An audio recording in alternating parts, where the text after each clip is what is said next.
जोधपुर में आने से कम मतलब एक आधा राजस्थान को बेनिफिट अलग से मिल रहा है। जैसे जनसंख्या की प्रगति करेगा राजस्थान, तो शायद उत्तर दक्षिण में भी हमारा हो जाएगा। फिलहाल जो है मैं ये सोचता हूँ कि जब पहला बैच 2024-25 का 3,500 स्टूडेंट्स आ चुके हैं, वहाँ पर 5,500 करोड़ का बजट सैंक्शन हो चुका है, लगभग 50 करोड़ ऑलरेडी जमीन पे लगने जा रहे हैं, और 100 बीघा की जो भूमि है जोधपुर शहर के पास जो है, इसको हमें डिस्टर्ब नहीं करना चाहिए। ये ज़रूर है कि अभी जो है हमारा जो डिवाइड हमें करना चाहिए, हमें हमारे प्रदेश के हित में सब कुछ सोचने के कि पूर्वी और पश्चिमी राजस्थान का एक डिवाइड करना पड़ेगा, ताकि जोन हम कैसे बनाएं। हम कमेटी को जल्दी से जल्दी हम इसको कमेटी को बैठाएंगे, और इसके साथ जो है बजाय डिविजनल हेडक्वार्टर्स का डिवीजन को लेते हुए हम इसको जोन्स में लेने की कोशिश करेंगे, जिससे ट्रांसपोर्ट की सुविधा प्लस सब चीज़ों की जो आपकी जो डिस्टेंस है, इसको करके पूरा इस पर न्याय करेंगे और इसको प्रैक्टिकल बनाएंगे। तो मेरा इसमें निवेदन है कि आप जोन वाइज कह रहे हैं और राजस्थान को 2 भागों में बांट रहे हैं, तो राजस्थान के जोधपुर के नज़दीक जो जिले हों उनको ले हो ना। आप अपने बीकानेर संभाग को लिया नहीं, इसमें कई जिले आपने छोड़ दिए। हमारा जयपुर नज़दीक पड़ता है हमारे डिवीज़न को, मेवाड़ को मैं गलत तो नहीं कह रहा हूँ, मेवाड़ किस नज़दीक पड़ता है, तो मेवाड़ को इससे जयपुर से ही जोड़ना चाहिए, मेरा निवेदन है। और दूसरी बात, आप अभी एक बात कह रहे हो कि क्यों बनाया, मुझे पता नहीं क्यों बनाया। तो अशोक गहलोत जी ने तो अपने बेटे को जिताने के लिए बना थी यूनिवर्सिटी, उनको तो जोधपुर के अलावा कुछ दिखता नहीं था, उनको तो जोधपुर चाहिए था, धारीवाल जी को कोटा चाहिए था, उनको जोधपुर चाहिए था। हम व्यवहारिक बात कर रहे हैं, ये एक्सपेंस तो करो सर, हम व्यवहारिक बात कर रहे हैं, टोटल कल के भी आज के हम व्यवहारिक बात कर रहे हैं कि आप आके देख लो, हमारे डिवीजन को, मेवाड़ को नुकसान इस निर्णय से हुआ, हजारों छात्रों का भविष्य खतरे में पड़ गया। माननीय बिराजो, गलतफहमी है। सदन में कोई भी बात जो संसदीय परंपरा के अनुसार नहीं होती है, उसे प्रतिदिन मैं बुला करके उसकी रिपोर्ट से उसको एक्सप्लेन करता हूँ। आप ही कल परसों ये डोटासरा जी परसों भाषण दे रहे थे कि मुख्यमंत्री जी भरतपुर में सब करा रहे हैं। अब आप अशोक गहलोत के नाम में चिढ़ गया, मुख्यमंत्री जी कह रहे तो कौन सा गुनाह कर रहे हैं, शांति धारीवाल जी कोटा में करा रहे हैं। अब ये तो अध्यक्ष महोदय, मेरा आप लोगों हटेगा, बाकी सब रहता है। अध्यक्ष महोदय, मेरा आपसे निवेदन है कि मंत्री महोदय को मैं धन्यवाद देता हूं, इन्होंने कमेटी बनाने के लिए कहा, लेकिन उसका समय निश्चित कर दो। तो बोलने का कोई राय नहीं। अध्यक्ष महोदय, समय निश्चित कर दो उसका, मेरा यही निवेदन। इतने समय में पूछ लो। मैं दोबारा ये बात दोहरा रहा हूँ, इश्यूज 2 ही हैं कि राजस्थान का जो है अब जो भी बन रहा है जोधपुर में, और अपना RUHS यहाँ है, हमें पूरे राजस्थान को फिलहाल पूरब और पश्चिम के अनुसार हमें डिवाइड करना पड़ेगा, नंबर 1। नंबर 2 जो है, एक कमेटी बैठाई जाएगी और कमेटी को बैठाकर हम कैसे जोन्स बना के कैसे जिसमें पूरे राजस्थान को लाभ हो, वो हम करेंगे। हो गया, अब अगला, अरे हो गया 2 बार, इससे ज्यादा ध्यान आकर्षण में समय नहीं मिलता ना, इससे कुछ नहीं। बैठो बिराजो। श्री गोविंद सिंह डोटासरा, दे दिया, कमेटी बन गई भाई। इतने लंबे आदमी की तो इतने तो कुछ तो जवाब तो पूरा देने दो ना मेरे को। अच्छा, ये कमेटी जो है अगले 15 दिन में हम बना देंगे और इसका काम शुरू। बस माननीय गोविंद सिंह डोटासरा जी। माननीय अध्यक्ष महोदय, मैं माननीय पशुपालन मंत्री जी का पशुपालन विभाग में अनियमितताओं और भ्रष्टाचार के संबंध में ध्यान आकर्षित करना चाहता हूँ। माननीय मंत्री जी। माननीय अध्यक्ष महोदय, मैं माननीय लक्ष्मणगढ़ से आने वाले माननीय सदस्य को बताना चाहूँगा कि भारत तथा पाकिस्तान के मध्य तनाव की स्थिति में पाकिस्तान के विरुद्ध भारत सरकार द्वारा देश की सुरक्षा के लिए ऑपरेशन सिंदूर चलाया गया था, जिसके क्रम में आपदा की स्थिति से निपटने के लिए माननीय मुख्यमंत्री महोदय द्वारा बैठक में आवश्यक व्यवस्थाएं सुनिश्चित करने के लिए निर्देशित किया गया था। प्रदेश में सीमावर्ती जिलों में पशुधन स्वास्थ्य से संबंधित पशु चिकित्सा सुविधा और प्रशासनिक दायित्वों के निर्वहन के लिए राज्य के सीमावर्ती जिलों बीकानेर, गंगानगर, जैसलमेर तथा बाड़मेर में विभागीय कार्मिकों के रिक्त पदों की अधिकता के कारण प्रदेश के समस्त जिलों से सीमावर्ती जिलों में स्थानांतरण बाबत दिनांक 8/5/2025 को प्रशासनिक सुधार विभाग द्वारा आदेश जारी कर छूट प्रदान की गई थी। उसी के तहत पशुपालन विभाग राजस्थान द्वारा प्रदेश के पशु चिकित्सा अधिकारियों तथा अधीनस्थ कार्मिकों का दिनांक 9 मई 2025 तथा 10 मई 2025 को सीमावर्ती जिलों बीकानेर, गंगानगर, जैसलमेर तथा बाड़मेर की पशु चिकित्सा संस्थाओं में रिक्त पदों पर स्थानांतरण कर पदस्थापन किया गया था। तत्समय उपलब्धता और आवश्यकता के अनुसार कुल 22 जिलों से संयुक्त निर्देशों के प्रस्ताव प्राप्त कर सीमावर्ती 4 जिलों में कुल 39 डॉक्टर तथा 93 अधीनस्थ कार्मिकों का स्थानांतरण किया गया था। इस क्रम में पशुपालन विभाग के अतिरिक्त जन स्वास्थ्य अभियांत्रिक विभाग, महिला एवं बाल विकास विभाग, ग्रामीण विकास विभाग, सार्वजनिक निर्माण विभाग, खाद्य तथा नागरिक आपूर्ति विभाग, राजस्व विभाग, चिकित्सा एवं स्वास्थ्य विभाग सहित पुलिस विभाग के कार्मिकों का भी इन जिलों में स्थानांतरण किया गया था। इन स्थानांतरण का कारण भ्रष्टाचार नहीं था, बल्कि बॉर्डर एरिया में तत्कालीन परिस्थितियां थी। बॉर्डर एरिया के जिलों के अधिकारियों कर्मचारियों का स्थानांतरण अनियंत्रित नहीं किया गया था और ना ही पद खाली किए जाकर चिन्हित अधिकारियों व कर्मचारियों का बदनीयतिपूर्वक बॉर्डर एरिया में स्थानांतरण किया गया था। भ्रष्टाचार निरोधक ब्यूरो राजस्थान से प्राप्त सूचना अनुसार डॉक्टर दीपक अग्रवाल, तत्कालीन संयुक्त निदेशक पशुपालन विभाग, सीकर के संबंध में एक विभागीय कार्मिक की दिनांक 30 मई 2025 को शिकायत प्राप्त होने पर भ्रष्टाचार निरोधक ब्यूरो द्वारा संबंधित शिकायत के सत्यापन 50 दिनांक 31 मई 2025 को डॉक्टर दीपक अग्रवाल को रंगे हाथों गिरफ्तार किया गया था। दिनांक 4 जून 2025 को भ्रष्टाचार निरोधक ब्यूरो से सूचना प्राप्त होने के उपरांत दिनांक 6 जून 2025 को हमारे विभाग द्वारा उसे निलंबित किया गया। डॉक्टर दीपक अग्रवाल तत्कालीन संयुक्त निदेशक पशुपालन विभाग सीकर का मुख्यालय सीकर जिला हेडक्वार्टर था। राज्य सेवा का अधिकारी होने एवं प्रकरण सीकर जिले का होने के कारण इनका निलंबन काल में मुख्यालय निदेशालय पशुपालन जयपुर किया गया, ताकि संबंधित अधिकारियों द्वारा जिला सीकर में जांच को प्रभावित नहीं किया जा सके। विभागीय कार्मिकों के विरुद्ध निष्पक्ष जांच कार्रवाई के तहत एपीओ अथवा निलंबित कार्मिक के संबंध में उपलब्ध तथ्यों एवं प्रकरण की गंभीरता अनुसार मुख्यालय हेतु निर्णय लिया जाता है।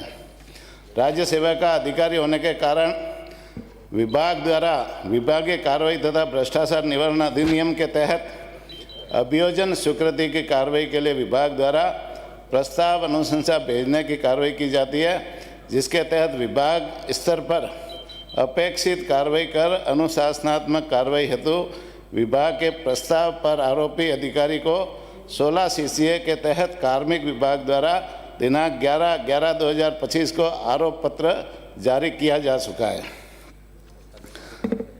साथ ही हमारी सरकार ने दीपक अग्रवाल के विरुद्ध अभियोजन स्वीकृति की अनुशंसा कार्मिक विभाग को दिनांक 24/2/2025 को भिजवाई गई है। कार्मिक के विरुद्ध भ्रष्टाचार निरोधक ब्यूरो कोर्ट में मामला विचाराधीन है। पशुपालन विभाग द्वारा अभियोजन स्वीकृति जारी करने की अनुशंसा भी कार्मिक विभाग को प्रेषित की जा चुकी है। निदेशालय पशुपालन विभाग द्वारा कोई सहानुभूति या रियायत नहीं बरती गई है एवं विभाग स्तर पर समस्त कार्रवाई पूर्ण की जा चुकी है। ऑपरेशन सिंदूर में स्थानांतरित कार्मिकों द्वारा माननीय न्यायालय में वाद प्रकरण दायर किए गए थे। उक्त प्रकरणों में माननीय न्यायालय द्वारा जारी निर्णयों की अक्षरश पालना पशुपालन विभाग के स्तर से की जा रही है। इस क्रम में 2 पशु चिकित्सकों का पदोन्नति उपरांत संयुक्त निदेशक के पद पर पदस्थापन किया जा चुका है तथा 9 पशु चिकित्सा अधिकारियों का माननीय राजस्थान उच्च न्यायालय के आदेशों की अनुपालना में पूर्व स्थान पर पदस्थापन भी किया जा चुका है। प्रशासनिक दृष्टि से स्थानांतरण के संबंध में नियम अनुसार कार्रवाई संपादित की जाती है। विभागीय अधिकारी विभागीय आवश्यकता और परिस्थितियों के अनुसार जनहित में समस्त तथ्यों को समय समय पर ध्यान में रखकर राज्य सरकार के निर्देशानुसार पूर्ण निष्ठा के साथ अपने कर्तव्यों का निर्वाह कर रहे हैं। भ्रष्टाचार के मामले में विभाग के स्तर पर एक भी प्रकरण में अभियोजन स्वीकृति की कार्रवाई लंबित नहीं है तथा विभाग में भ्रष्टाचार के मामले में जीरो टॉलरेंस की नीति पर विभाग काम कर रहा है। माननीय स्पीकर साहब, माननीय मंत्री महोदय ने बहुत ही सरल तरीके से अपने विभाग का बचाव करते हुए जवाब दिया। ये एक बहुत ही टिपिकल, इंटरेस्टिंग और भ्रष्टाचार की पूरी तरीके से बू आने वाला प्रकरण है। मैं जो ही पूछूंगा मंत्री महोदय से तो आप समझ जाएंगे। 9/5/2025 को बॉर्डर एरिया में भेजने के लिए कार्मिकों को विभाग ने मंगाया। मंत्री का, सरकार का कोई रोल नहीं, विभागीय अधिकारियों ने अपने अपने डिप्टी डायरेक्टर को अधिकृत कर दिया, आप बता दो किसको भेजना है। सीकर में तत्कालीन डॉक्टर दीपक कुमार संयुक्त निदेशक पशुपालन विभाग वहां पर पोस्टेड थे।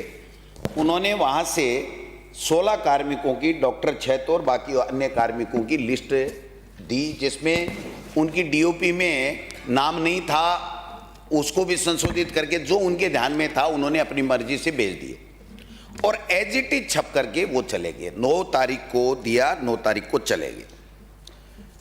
2-4-5 दिन बाद में ऑपरेशन सिंदूर रुक गया। सब रुकने के बाद में इसी दीपक अग्रवाल ने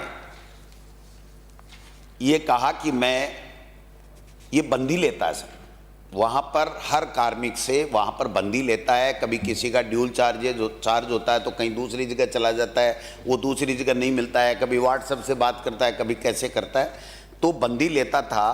तो इसने देखा कि जो मेरे राडार में नहीं आ रहे हैं उन लोगों को मुझे तो यहाँ से निकालना है, यहाँ मैं इसके बहाने भ्रष्टाचार करता रहूँ, इस मंशा के साथ में उन्होंने किया। लेकिन चूंकि सरकार के समक्ष ये लोग बाग आए कि साहब हमें इस तरीके से किया और ऑपरेशन सिंदूर रुक गया है, और ऑपरेशन सिंदूर रुक गया इसलिए अन्य विभागों ने भी कार्मिकों को वापस बुला लिया, हमें भी बुलाएगा। माननीय मंत्री महोदय का मैं धन्यवाद देना चाहूँगा। जब इनसे अप्रोच किया गया तो माननीय मंत्री महोदय ने निर्देशित किया अपने निदेशक डॉक्टर आनंद सेजरा को, और आनंद सेजरा ने, सर आप अचंभा करोगे, 4 जून 2025 को ये लिखा कि वर्तमान परिस्थितियों में सीमावर्ती जिलों में राष्ट्रीय आपदा जैसी स्थिति लगभग समाप्त हो चुकी है और वर्षा काल में पशुधन जनित बीमारियों का प्रकोप रहता है। गोवंशीय पशुधन में लंपी रोग रोकथाम और टीकाकरण कार्य प्रारंभ किया जा चुका है। कार्मिकों के अभाव में जिले में यहाँ से कार्मिकों को हटाकर सीमावर्ती में पदस्थापित कर दिया गया, इसलिए टीकाकरण, उपचार, कृत्रिम गर्भाधान, पशु चिकित्सा शिविर इत्यादि का कार्य प्रभावित हो रहा है। आगे लिखते हैं कि सीमावर्ती जिलों जोधपुर संभाग हेतु जहां इनको लगाया गया था, 132 लोगों को लगाया था, विभाग को प्राप्त स्वीकृति की अनुपालना में आवश्यक अस्थायी आधार पर 500 पशुधन निरीक्षक एवं 125 पशु चिकित्सकों के आवेदन प्राप्त हो गए हैं।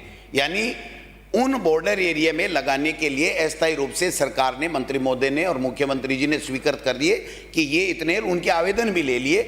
और इन्होंने लिखा कि चूंकि प्रशासनिक सुधार और समन्वय विभाग की आदेश 8/5 है, इसलिए केवल सीमावर्ती जिलों के स्थानांतरित किए जाने बाबत अनुभव किया था, अन्य जिलों के स्थानांतरण वर्तमान में रोक है। अतः प्रकरण में प्रशासनिक सुधार और समन्वय विभाग की अनुमति आवश्यक है।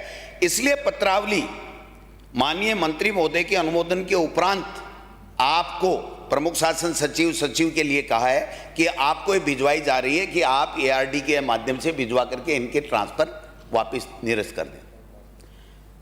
सचिव क्या लिखते हैं माननीय अध्यक्ष महोदय? Not justified. मंत्री के निर्देश पर अनुमोदन से डायरेक्टर लिखता है और सचिव लिखता है नॉट जस्टिफाइड, प्लीज डिस्कस। यहां भी नहीं रुके सर। उसके बाद में मंत्री महोदय 25/6 को खुद लिखते हैं, मंत्री महोदय की नोटशीट है मेरे पास में, प्रदेश के वर्तमान दीनदयाल उपाध्याय शिविरों का आयोजन किया जा रहा है अतः जनप्रतिनिधियों के लगातार विभागीय कार्मिकों की मांग को ध्यान में रखते हुए विभाग स्तर से राष्ट्रीय आपदा के दृष्टिगत सीमावर्ती जिलों में स्थानांतरित किए गए अधिकारियों के स्थानांतरण आदेशों को विलोपित करते हुए उनको स्थानांतरण से पूर्व वाले स्थान पर पदस्थापित करावें। प्रमुख शासन सचिव या सचिव उनको चिट्ठी माननीय मंत्री महोदय लिख रहे हैं, आज तक धूल झांक रही है। चलो साहब, सीएमओ के अंदर जाते हैं। सीएमओ के ओएसडीएम मुख्यमंत्री जी के राजकुमार सिंह जी, वो 23 से 2025 को भारत पाक युद्ध परिस्थितियों के तहत सीमावर्ती जिलों में किए गए स्थानांतरण वापस मूल स्थान पर किए जाने बाबत वहां से चिट्ठी विभाग को भिजवाते हैं। ये सारी की सारी चिट्ठियां गोल हो गई सर। अल्टीमेटली ये कार्मिक कोर्ट में जाते हैं और कोर्ट में आदेश लेकर के आते हैं। एक नहीं सर, 100 के लगभग, यानी मेरे पास में जो आंकड़ा है उसमें 89 अधिकारियों ने कोर्ट से आदेश ले रखा है। 89 ने 6 डॉक्टरों ने कंटेम्प्ट लगाया तो सरकार ने, अधिकारियों ने वापस उनको लगा दिया कि कंटेम्प्ट लगा दिया और सेक्रेटरी को तलब कर लिया, तब जाकर के उन्होंने किया। लेकिन बाकी के सबके आदेश हो चुके। डीबी के अंदर इन्होंने अपील की, अपील को वापस विड्रॉ कर लिया। लेकिन चूंकि, और क्यों नहीं कर रहे हैं सर, मैं बता दूं, सीकर में ये जो दीपक अग्रवाल जो भ्रष्टाचार करता था, तो इसने राजेंद्र मुआल जिसका ट्रांसफर कर दिया था, उसमें से एक व्यक्ति है जिनका ट्रांसफर किया। इनको ये कहता है कि स्थानांतरण वापस करवाने तथा पूर्व की बकाया मासिक बंदी रिश्वत के रूप में प्राप्त करने के लिए 25,000 रुपए की मांग की और उसको रंगे हाथों पकड़ लिया गया। और रंगे हाथों पकड़ने के बाद में उसको 135/25 की एफआईआर भ्रष्टाचार निरोधक विभाग, यानी जिन लोगों की उसने सूची भेजी जिनसे पैसे मांग रहा है, मंत्री कह रहा है कर दो वापिस से, ऑपरेशन सिंदूर कह रहा है। सेक्रेटरी एक इतना बड़ा हो गया कि उन्होंने कोर्ट के अंदर जाने को, एक और देखो साहब, कोर्ट के जाने की भी बात नहीं है, कोर्ट ने आदेश कर रखा है कि सीकर में कर्मचारियों को हाईकोर्ट में डिक्लेयर, उसके नोटिस जारी कर कहा कि विभाग को खाली रखना है। और सरकार के आदेश देखो सर, एक मिनट, सरकार ने 18/11/2025 को विधि एवं विधिक कार्य संसदीय कार्य मंत्री जी का विभाग है, उन्होंने आदेश जारी किए कि अगर कोई न्यायालय का निर्णय आ गया तो आप उसमें झगड़ा मत करो और आप तुरंत न्यायालय में ज़्यादा से कम से कम लिटिगेशन हो, इसलिए इनका ट्रांसफर कर दो। लेकिन इन्होंने नहीं माना तो 27/5/2025 को फिर एक परिपत्र निकाला बाकायदा कि कोर्ट में ज्यादा से ज्यादा नहीं। आज भी 100 लोग कोर्ट का आदेश लिए बैठे हैं, केवल रिव्यू के नाम से रिव्यू लगा करके उसको डिफेक्ट में डाल करके कि मुझे तो नहीं करना है, चाहे मंत्री कुछ भी कहे। मैं मंत्री महोदय आपसे पूछना चाहता हूं कि इन लोगों को पहले तो आपने वहां भेजा, उस टाइम तो हमें गर्व से सीना छोड़ा हुआ कि भाई हमारे कार्मिक जाकर के वहां ऑपरेशन सिंदूर में हमारी देश की रक्षा करेंगे, दुश्मन से लोहा लेंगे। अन्य सारे विभागों के अधिकारियों ने कर दिए, सबने कर दिए, और हमारा मंत्री लिख के दे रहा है, हमारा सीएमओ लिख के दे रहा है। एक अधिकारी इतना बड़ा हो गया, उसने ईगो पे ले लिया, और वो इसलिए ले लिया कि दीपक अग्रवाल को उन्होंने सम्मानित किया पहले, जो भ्रष्टाचार में पकड़ा गया, और उसको सस्पेंड करके लगाया कहां, अपने यहां जयपुर में डायरेक्टरेट में। सुनो सर, डायरेक्टरेट में लगाया कि इसको फायदा होता रहे।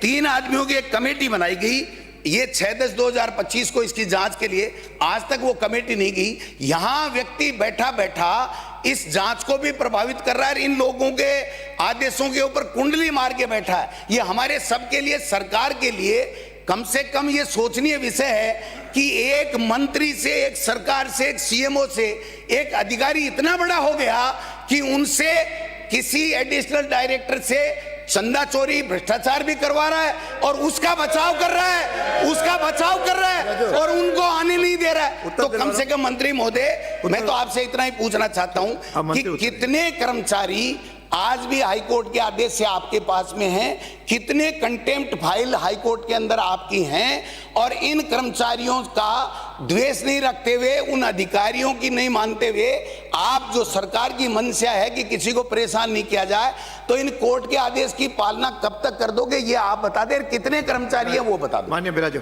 माननीय मंत्री जी। माननीय अध्यक्ष महोदय, सबसे पहले तो माननीय सदस्यों को बताना चाहूँगा कि जो अधिकारी या कर्मचारी भ्रष्टाचार करेगा उसके विरुद्ध हमारी सरकार की स्पष्ट नीति है कि उनको हम नहीं बख्शेंगे। और दीपक अग्रवाल ने भ्रष्टाचार किया तो उनके विरुद्ध हमने कार्रवाई की। भ्रष्टाचार निरोधक ब्यूरो ने उसे रंगे हाथों पकड़ा।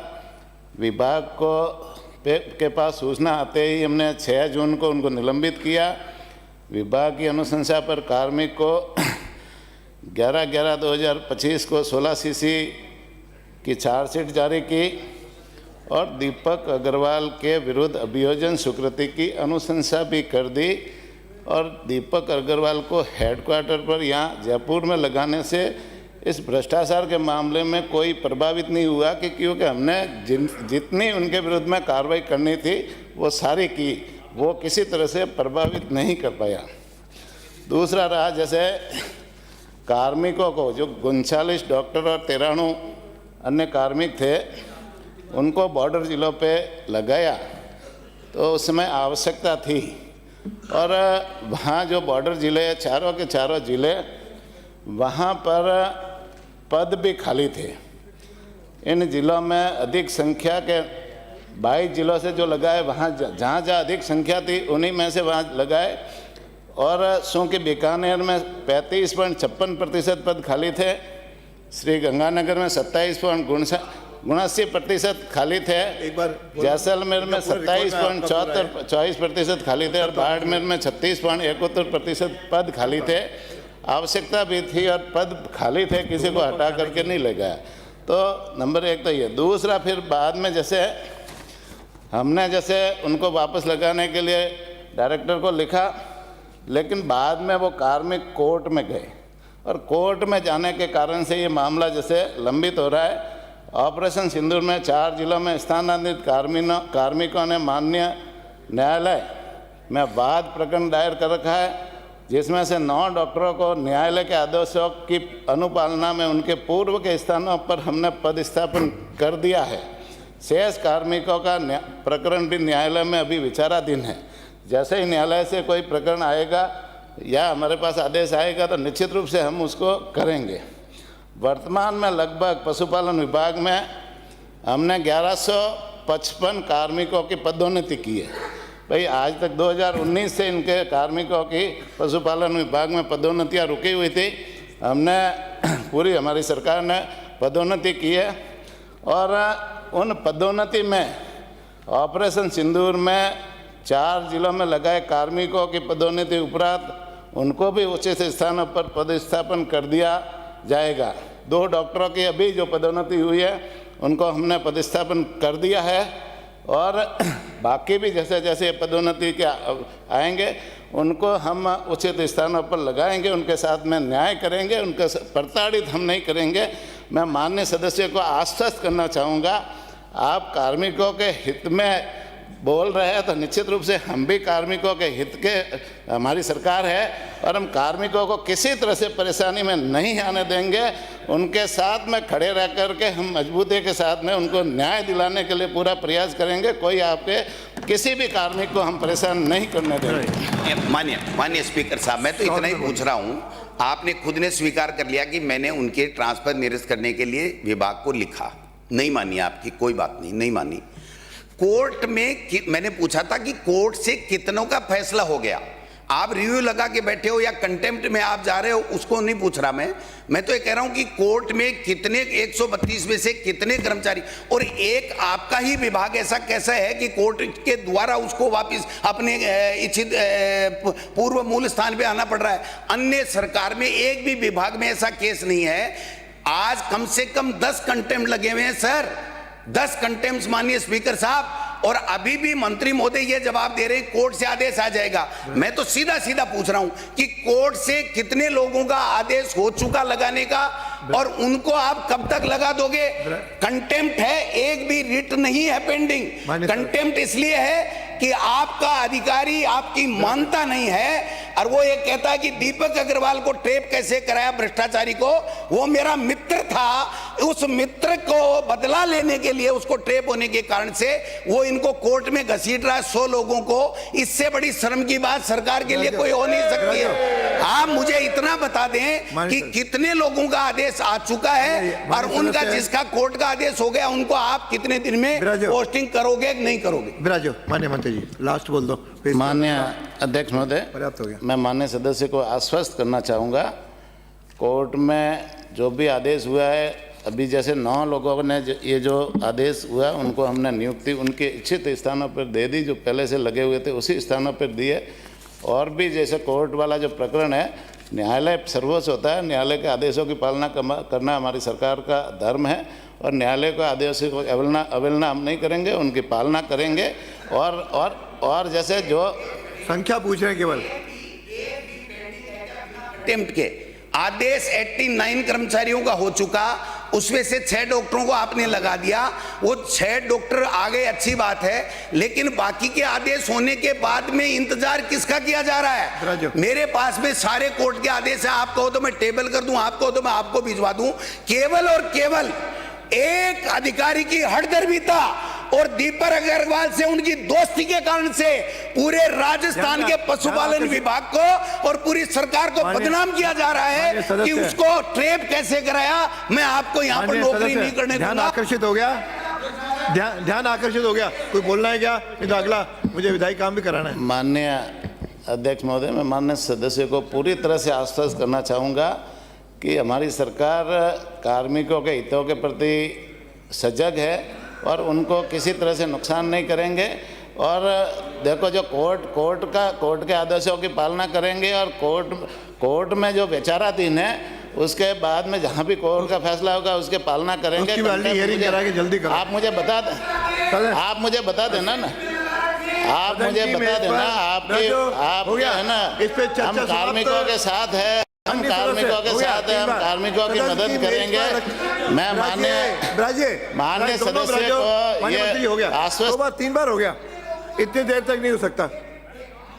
लास्ट 1 मिनट बोलो, मैं खत्म। कितने लोगों का हाईकोर्ट की जोधपुर बेंच और जयपुर बेंच से आदेश आया हुआ है जिनके खिलाफ विभाग कंटेम्प्ट में अपनी पैरवी कर रहा है, कंटेम्प्ट से बचने के लिए? कितने लोगों का आदेश आया हुआ है? संख्या बता दो, छोड़ दो सब बातें।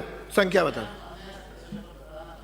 अच्छा, कि जैसे अभी 9 का आदेश हमारे पास आया, 9 का कर दिया, बाकी भी जैसे जो कोर्ट से जो आदेश हुआ है मैं पूरे आदेशों की कॉपी निकलवा दूंगा। चलिए, मैं पूरे आदेशों की कॉपी निकलवाऊंगा और पूरी मदद है ना, इन कार्मिकों की पूरी मदद हम करेंगे। मेज पर रखे जाने सदस्य श्री हो गया, श्री गजेंद्र सिंह,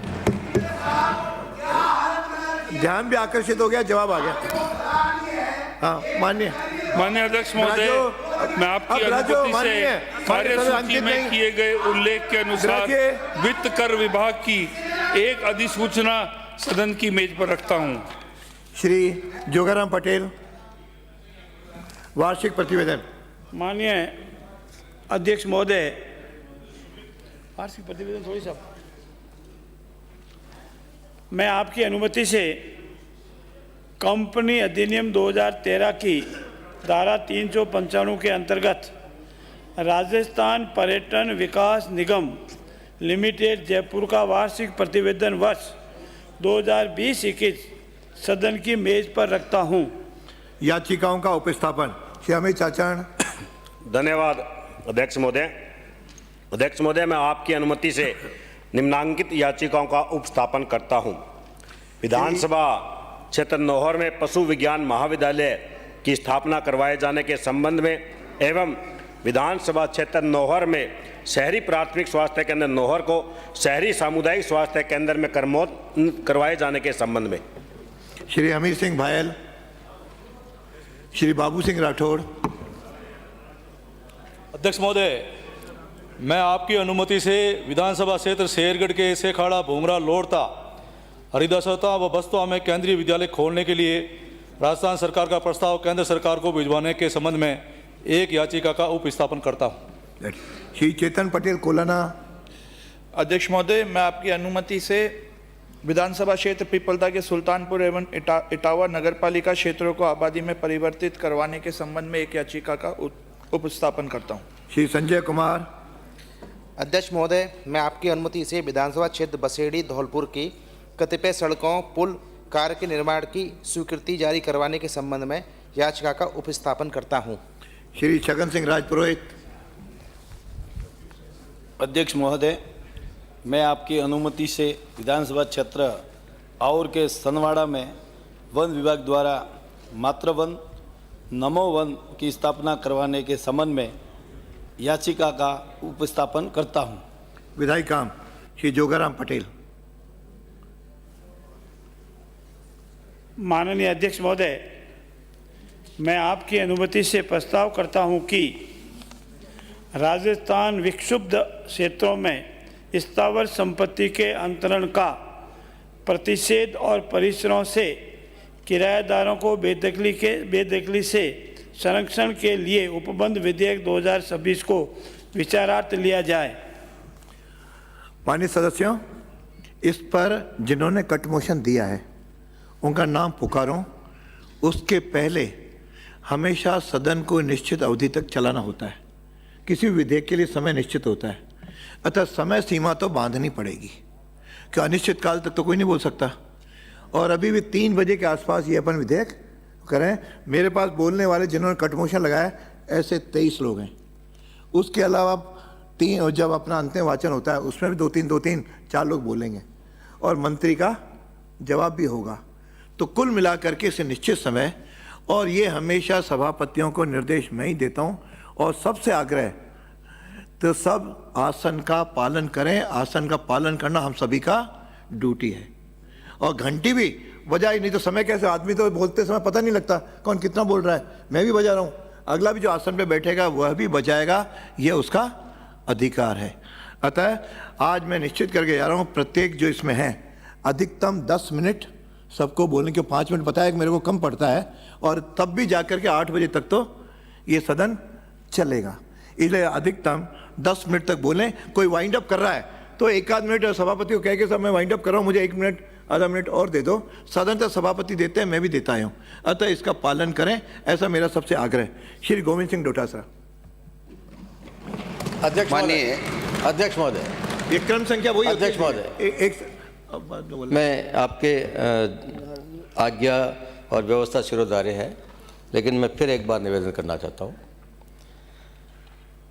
ये आसन का अधिकार है, वो किसको बोलने दे।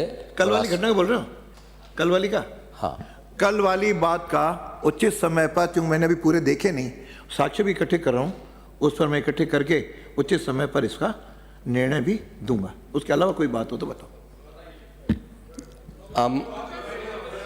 मैं फिर निवेदन करता हूँ उस पर जल्दी व्यवस्था दें, ये नहीं बोले, क्योंकि हम सब उस कल की घटना से बहुत क्षुब्ध हैं, दुखी हैं, इसलिए आपकी अच्छी व्यवस्था हो और जल्दी हो, ये निवेदन में।